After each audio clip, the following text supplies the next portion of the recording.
My lady, who are these two? They're travelers that I met on the street. I see. In that case, you two should scram. There's nothing here for you. Wait a sec! Who the— I'm Miss Dunyarzad's bodyguard, here to see that she returns home safe and sound. My lady, let's get going. And if It'd be easier for the both of us if you cooperated. But if you insist on not going, then I'll have to care— Hey! Dunyarzad already said— Stay out of this. You don't understand. Sorry, my lady. Even though I'm your bodyguard, your parents— How much? Wait, what? How much more do I have to pay you to become your employer? So you never listen to my parents ever again. Double? My lady, this isn't about Mora. I don't know what you think of us Eremites, but let me say this. I like Mora, but I'll never go against my principles. That's why I'm here looking for you. Sure, it's an order from my employer, but my conscience was also telling me it's the right thing. And knowing your health, carelessly running— No, you're wrong. I'm aware of my limits, and I know perfectly well that it makes no difference if I'm at home or not. And every time I bring this up, they just change the subject. Dia, I know it hasn't been easy for Mother and Father, because she saved me.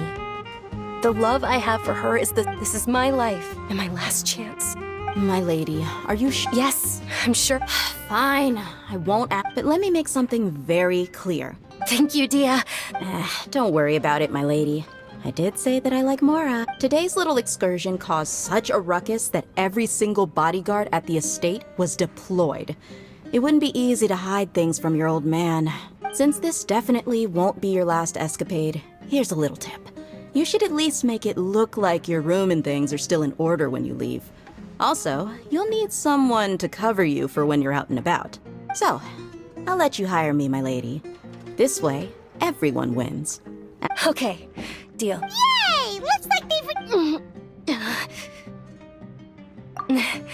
I'm fine, really. My lady, stop trying to look tough. I'm sorry for worrying you too. Sure! After you—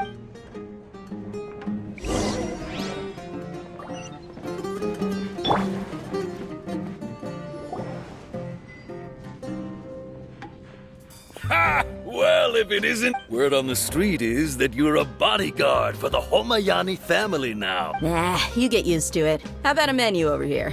You got it, huh? Isn't this little Miss— Thank you, sir, but there's no need. I don't have a lot of more, but please bring these two the best food you have. They're my new friends, so I want to be a good host for them. Wait, we're paying for ourselves now? How about our charcoal-baked agelenach cakes? They're our signature snack, and they run cheap. Look, other custom— They look kind of burnt and dry. Buy mine will pass. What do you have—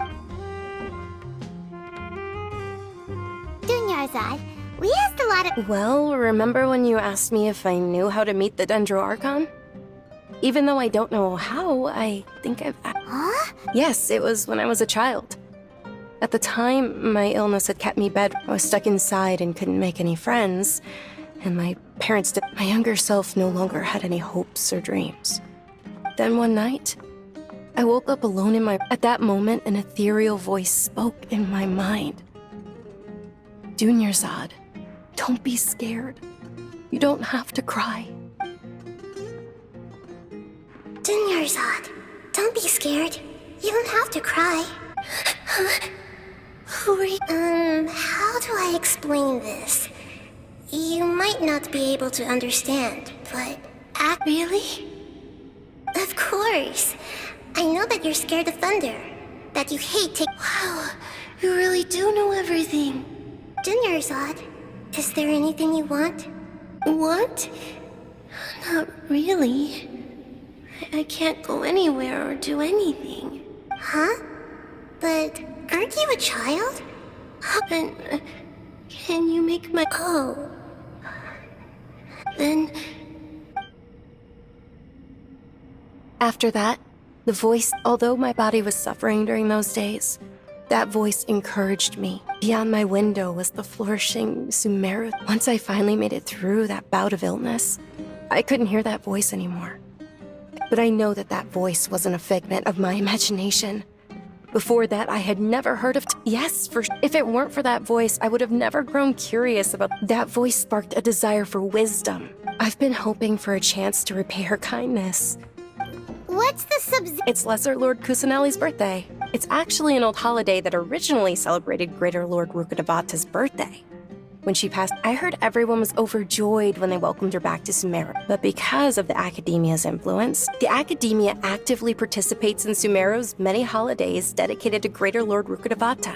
But when it comes to this, maybe they see Lesser Lord Kusanali's birth as confirmation of Greater Lord Rukkhadevata. Aww. It is. It's sure the Greater Lord founded Sumeru. Just remember that we're still out in public. Don't get too carried away now. I know that people over by the Grand Bazaar still hold the Sub-Zeros festival to this day. But recently, I gave her my savings because I want her to throw a wonderful festival this year. Hold on, my lady, does this friend happen? Yes, that's her. I saw her leaving the other day with a nervous look on her face. It seemed like she was hiding something in her arms. Yes. Initially, I didn't have much more prepared. So I've agreed with Nilu to meet up at the Grand Bazaar today. Sure, that's quite the trip though. No, that would be too much. You might as well just accept the lift. If I let you walk, who knows how long it'll take us. And if anything happens to you, then I'd really never hear— But of course, Nilu will be thrilled to hear there are